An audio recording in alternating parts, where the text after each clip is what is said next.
NWKRTC ಚಾಲಕ ಹುದ್ದೆ ಭರ್ತಿ ವಿಚಾರದಲ್ಲಿ ವಿಳಂಬ ಆಗ್ತಾ ಇದೆ. ಇದರಿಂದ ಅಭ್ಯರ್ಥಿಗಳು ಆಕ್ರೋಶವನ್ನ ಹೊರಹಾಕ್ತಾ ಇದ್ದಾರೆ. ಚಾಲಕ ಹುದ್ದೆಯನ್ನ ಗಿಟ್ಟಿಸಿಕೊಳ್ಳಬೇಕು ಅನ್ನುವಂತಹ ನಿಟ್ಟಿನಲ್ಲಿ ಅಭ್ಯರ್ಥಿಗಳು ಕನಸನ್ನ ಹೊತ್ಕೊಂಡಿದ್ರು. ಆದರೆ ಅವರ ಕನಸಿಗೆ ಮತ್ತೊಮ್ಮೆ ಕೊಳ್ಳಿ ಇಟ್ಟಂತಾಗಿದೆ. ವಾಯುವ್ಯ ಸಾರಿಗೆ ಸಂಸ್ಥೆ ವ್ಯಾಪ್ತಿಯಲ್ಲಿ ಅಭ್ಯರ್ಥಿಗಳನ್ನ ನೇಮಕಾತಿ ಮಾಡಿಕೊಳ್ಳುವಂತಹ ವಿಚಾರದಲ್ಲಿ ಮತ್ತೆ ಈಗ ವಿಳಂಬ ಆಗ್ತಾ ಇದೆ. 2814 ಅಭ್ಯರ್ಥಿಗಳ ಪೈಕಿ ಈಗಾಗಲೇ 2000 ಅಭ್ಯರ್ಥಿಗಳನ್ನ ನೇಮಕ ಮಾಡಿಕೊಂಡಿರುವಂತಹ ಸಂಸ್ಥೆ ಇನ್ನೂ ಕೂಡ 814 ಅಭ್ಯರ್ಥಿಗಳನ್ನ ನೇಮಕ ಮಾಡಿಕೊಂಡಿಲ್ಲ. ವಿಳಂಬ ಆಗ್ತಾ ಇದೆ. ಹಾಗಾಗಿ ಆಕ್ರೋಶಗಳು ವ್ಯಕ್ತವಾಗಿದೆ.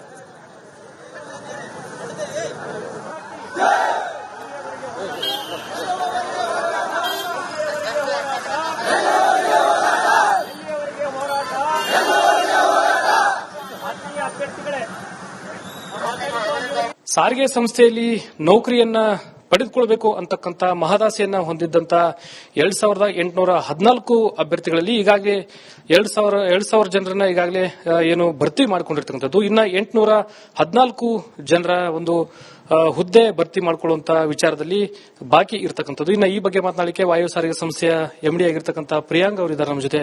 ಅವ್ರನ್ನ ಮಾತಾಡ್ತೀನಿ. ಮೇಡಮ್, ಈಗಾಗಲೇ 2814 ಜನರನ್ನ ಭರ್ತಿ ಮಾಡ್ಕೊಳ್ಬೇಕು ಅಂತಕ್ಕಂಥ ವಿಚಾರದಲ್ಲಿ ಈಗಾಗಲೇ ಎಷ್ಟು ಜನರನ್ನ ಭರ್ತಿ ಮಾಡ್ಕೊಂಡಿದ್ರಿ, ಎಷ್ಟು ಜನರು ಈಗ ಬಾಕಿ ಇದ್ದಾರೆ? ಮೊದಲನೇ ಹಂತದಲ್ಲಿ 1000 ಜನನು ನಾವು ಆಯ್ಕೆ ಮಾಡಿ ಅದನ್ನು ಲಿಸ್ಟ್ ಪ್ರಕಟಣೆ ಮಾಡಿ ಅವರಿಗೆ ನಾವು ಡಿವಿಷನ್ಸ್ ಡಿಪೋಸ್ ಎಲ್ಲ ಅಲೋಕೇಟ್ ಮಾಡಿದ್ವಿ. ಅದರ ಮೇಲೆ ಅಭ್ಯರ್ಥಿಗಳವರ ಬೇಡಿಕೆ ಅನುಸಾರ ನಮ್ಮ ಸರ್ಕಾರ ಸಚಿವರು ಮತ್ತೆ ಸರ್ಕಾರ ಮಟ್ಟದಲ್ಲಿ ತೀರ್ಮಾನ ತಗೊಂಡು ಉಳಿದ 1000 ಜನನು ಕೂಡ ನಾವು ತಗೊಂಡಿದ್ದೀವಿ. ಇನ್ನು ಬಾಕಿ ಇಲ್ಲೂರು 814 ಬಗ್ಗೆ ಕ್ರಮ ನಡೀತಾ ಇದೆ. ಈ ಸಂಬಂಧಪಟ್ಟು ಈಗಾಗಲೇ ಒಂದು ವಿವರವಾದ ವರದಿಯನ್ನು ಕೂಡ ನಾವು ಸರ್ಕಾರಕ್ಕೆ ಕಳಿಸಿದ್ದೀವಿ. ಸರ್ಕಾರ ಮಟ್ಟದಲ್ಲಿ ತೀರ್ಮಾನ ತಗೊಳ್ತಾರೆ. ಈಗ 2019 ಒಂದು ನೋಟಿಫಿಕೇಶನ್ ಪ್ರಕಾರ 2814 ಜನರನ್ನ ಏಕಕಾಲಕ್ಕೆ ತೆಗೆದುಕೊಳ್ಬೇಕು ಅಂತಕ್ಕಂಥ ಕೆಲವೊಂದಿಷ್ಟು ನೋಟಿಫಿಕೇಶನ್ ಇತ್ತು ಮೇಡಮ್. ತದನಂತರದಲ್ಲಿ 1000, ಅದರ ನಂತರ 1000 ಈ ರೀತಿ ಹುದ್ದೆಗಳನ್ನ ಭರ್ತಿ ಮಾಡ್ಕೊಂಡಿದ್ರಿ. ಇನ್ನು 814 ಜನರನ್ನ ಯಾಕೆ ಭರ್ತಿ ಮಾಡ್ಕೊಳ್ತಾ ಇಲ್ಲ? ಇದು ಏನ್ ಸಮಸ್ಯೆ ಆಗ್ತಾ ಇದೆ?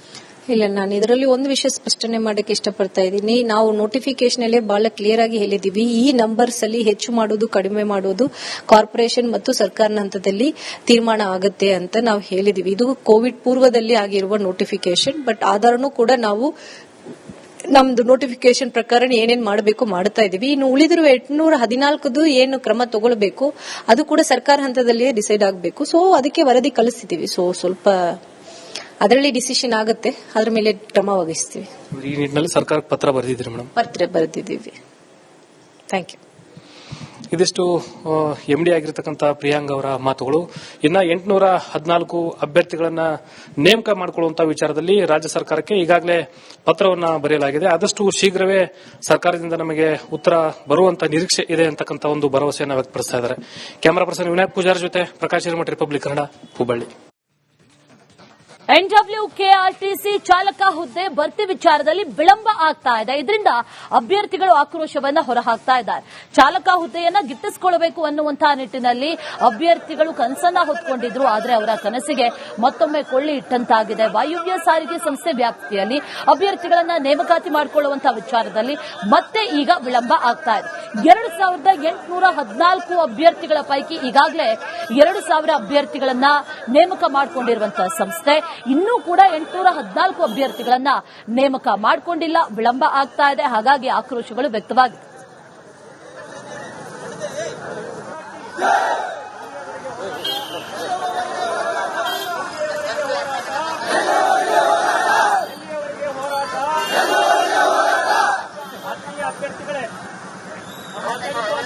ಸಾರಿಗೆ ಸಂಸ್ಥೆಯಲ್ಲಿ ನೌಕರಿಯನ್ನ ಪಡೆದುಕೊಳ್ಳಬೇಕು ಅಂತಕ್ಕಂಥ ಮಹದಾಸೆಯನ್ನ ಹೊಂದಿದ್ದಂತ 2814 ಅಭ್ಯರ್ಥಿಗಳಲ್ಲಿ ಈಗಾಗಲೇ 2000 ಜನರನ್ನ ಈಗಾಗಲೇ ಏನು ಭರ್ತಿ ಮಾಡಿಕೊಂಡಿರ್ತಕ್ಕಂಥದ್ದು. ಇನ್ನ 814 ಜನರ ಒಂದು ಹುದ್ದೆ ಭರ್ತಿ ಮಾಡಿಕೊಳ್ಳುವಂತ ವಿಚಾರದಲ್ಲಿ ಬಾಕಿ ಇರತಕ್ಕಂಥದ್ದು. ಇನ್ನು ಈ ಬಗ್ಗೆ ಮಾತನಾಡಲಿಕ್ಕೆ ವಾಯು ಸಾರಿಗೆ ಸಂಸ್ಥೆಯ MD ಆಗಿರ್ತಕ್ಕಂಥ ಪ್ರಿಯಾಂಕ್ ಅವರಿದ್ದಾರೆ ನಮ್ಮ ಜೊತೆ.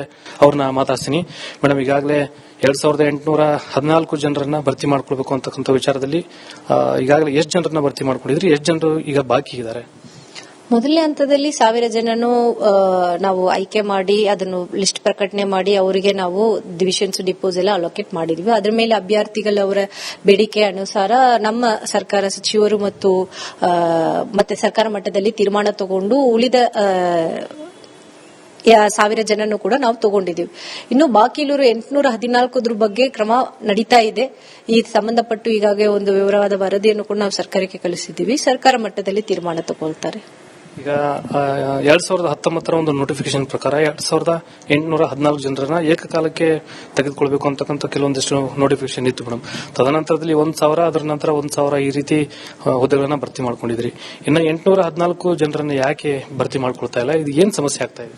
ಇಲ್ಲ, ನಾನು ಇದರಲ್ಲಿ ಒಂದು ವಿಷಯ ಸ್ಪಷ್ಟನೆ ಮಾಡಕ್ಕೆ ಇಷ್ಟಪಡ್ತಾ ಇದ್ದೀನಿ. ನಾವು ನೋಟಿಫಿಕೇಶನ್ ಅಲ್ಲೇ ಬಹಳ ಕ್ಲಿಯರ್ ಆಗಿ ಹೇಳಿದೀವಿ, ಈ ನಂಬರ್ಸ್ ಅಲ್ಲಿ ಹೆಚ್ಚು ಮಾಡೋದು ಕಡಿಮೆ ಮಾಡೋದು ಕಾರ್ಪೊರೇಷನ್ ಮತ್ತು ಸರ್ಕಾರದ ಹಂತದಲ್ಲಿ ತೀರ್ಮಾನ ಆಗುತ್ತೆ ಅಂತ ನಾವು ಹೇಳಿದೀವಿ. ಇದು ಕೋವಿಡ್ ಪೂರ್ವದಲ್ಲಿ ಆಗಿರುವ ನೋಟಿಫಿಕೇಶನ್. ಬಟ್ ಆಧಾರನೂ ಕೂಡ ನಾವು ನಮ್ದು ನೋಟಿಫಿಕೇಶನ್ ಪ್ರಕಾರ ಏನೇನ್ ಮಾಡಬೇಕು ಮಾಡ್ತಾ ಇದೀವಿ. ಇನ್ನು ಉಳಿದಿರುವ 814 ಏನು ಕ್ರಮ ತಗೊಳ್ಬೇಕು ಅದು ಕೂಡ ಸರ್ಕಾರ ಹಂತದಲ್ಲಿಯೇ ಡಿಸೈಡ್ ಆಗಬೇಕು. ಸೊ ಅದಕ್ಕೆ ವರದಿ ಕಳಿಸ್ತಿದೀವಿ. ಸೊ ಸ್ವಲ್ಪ ಅದರಲ್ಲಿ ಡಿಸಿಷನ್ ಆಗುತ್ತೆ, ಅದ್ರ ಮೇಲೆ ಕ್ರಮ ವಹಿಸ್ತೀವಿ.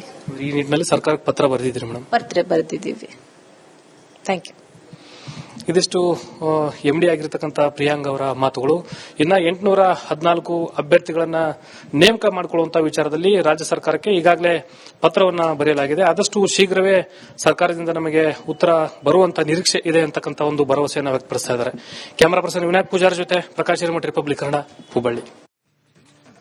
ಮೊದಲನೇ ಹಂತದಲ್ಲಿ 1000 ಜನನು ನಾವು ಆಯ್ಕೆ ಮಾಡಿ ಅದನ್ನು ಲಿಸ್ಟ್ ಪ್ರಕಟಣೆ ಮಾಡಿ ಅವರಿಗೆ ನಾವು ಡಿವಿಷನ್ಸ್ ಡಿಪೋಸ್ ಎಲ್ಲ ಅಲೋಕೇಟ್ ಮಾಡಿದ್ವಿ. ಅದರ ಮೇಲೆ ಅಭ್ಯರ್ಥಿಗಳವರ ಬೇಡಿಕೆ ಅನುಸಾರ ನಮ್ಮ ಸರ್ಕಾರ ಸಚಿವರು ಮತ್ತೆ ಸರ್ಕಾರ ಮಟ್ಟದಲ್ಲಿ ತೀರ್ಮಾನ ತಗೊಂಡು ಉಳಿದ 1000 ಜನನು ಕೂಡ ನಾವು ತಗೊಂಡಿದ್ದೀವಿ. ಇನ್ನು ಬಾಕಿ ಇರೋರು 814 ಬಗ್ಗೆ ಕ್ರಮ ನಡೀತಾ ಇದೆ. ಈ ಸಂಬಂಧಪಟ್ಟು ಈಗಾಗಲೇ ಒಂದು ವಿವರವಾದ ವರದಿಯನ್ನು ಕೂಡ ನಾವು ಸರ್ಕಾರಕ್ಕೆ ಕಳಿಸಿದ್ದೀವಿ. ಸರ್ಕಾರ ಮಟ್ಟದಲ್ಲಿ ತೀರ್ಮಾನ ತಗೊಳ್ತಾರೆ. ಈಗ 2019 ಒಂದು ನೋಟಿಫಿಕೇಶನ್ ಪ್ರಕಾರ 2814 ಜನರನ್ನ ಏಕಕಾಲಕ್ಕೆ ತೆಗೆದುಕೊಳ್ಬೇಕು ಅಂತಕ್ಕಂಥ ಕೆಲವೊಂದಿಷ್ಟು ನೋಟಿಫಿಕೇಶನ್ ಇತ್ತು ಮೇಡಮ್.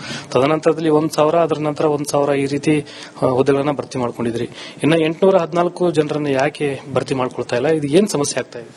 ಇಲ್ಲ, ನಾನು ಇದರಲ್ಲಿ ಒಂದು ವಿಷಯ ಸ್ಪಷ್ಟನೆ ಮಾಡಕ್ಕೆ ಇಷ್ಟಪಡ್ತಾ ಇದ್ದೀನಿ. ನಾವು ನೋಟಿಫಿಕೇಶನ್ ಅಲ್ಲೇ ಬಹಳ ಕ್ಲಿಯರ್ ಆಗಿ ಹೇಳಿದೀವಿ, ಈ ನಂಬರ್ಸ್ ಅಲ್ಲಿ ಹೆಚ್ಚು ಮಾಡೋದು ಕಡಿಮೆ ಮಾಡೋದು ಕಾರ್ಪೊರೇಷನ್ ಮತ್ತು ಸರ್ಕಾರದ ಹಂತದಲ್ಲಿ ತೀರ್ಮಾನ ಆಗುತ್ತೆ ಅಂತ ನಾವು ಹೇಳಿದೀವಿ. ಇದು ಕೋವಿಡ್ ಪೂರ್ವದಲ್ಲಿ ಆಗಿರುವ ನೋಟಿಫಿಕೇಶನ್. ಬಟ್ ಆಧಾರನೂ ಕೂಡ ನಾವು ನಮ್ದು ನೋಟಿಫಿಕೇಶನ್ ಪ್ರಕಾರ ಏನೇನ್ ಮಾಡಬೇಕು ಮಾಡ್ತಾ ಇದೀವಿ. ಇನ್ನು ಉಳಿದಿರುವ 814 ಏನು ಕ್ರಮ ತಗೊಳ್ಬೇಕು ಅದು ಕೂಡ ಸರ್ಕಾರ ಹಂತದಲ್ಲಿಯೇ ಡಿಸೈಡ್ ಆಗಬೇಕು. ಸೊ ಅದಕ್ಕೆ ವರದಿ ಕಳಿಸ್ತಿದೀವಿ. ಸೊ ಸ್ವಲ್ಪ ಅದರಲ್ಲಿ ಡಿಸಿಷನ್ ಆಗುತ್ತೆ, ಅದ್ರ ಮೇಲೆ ಕ್ರಮ ವಹಿಸ್ತೀವಿ.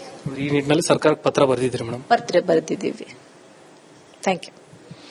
ಇದಿಷ್ಟು ಎಂಡಿ ಆಗಿರತಕ್ಕಂಥ ಪ್ರಿಯಾಂಕ್ ಅವರ ಮಾತುಗಳು.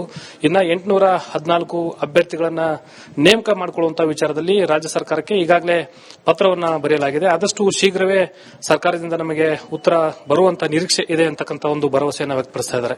ಕ್ಯಾಮರಾ ಪರ್ಸನ್ ವಿನಾಯಕ್ ಪೂಜಾರಿ ಜೊತೆ ಪ್ರಕಾಶ್ ಹಿರೇಮಠ, ರಿಪಬ್ಲಿಕ್ ಕನ್ನಡ, ಹುಬ್ಬಳ್ಳಿ.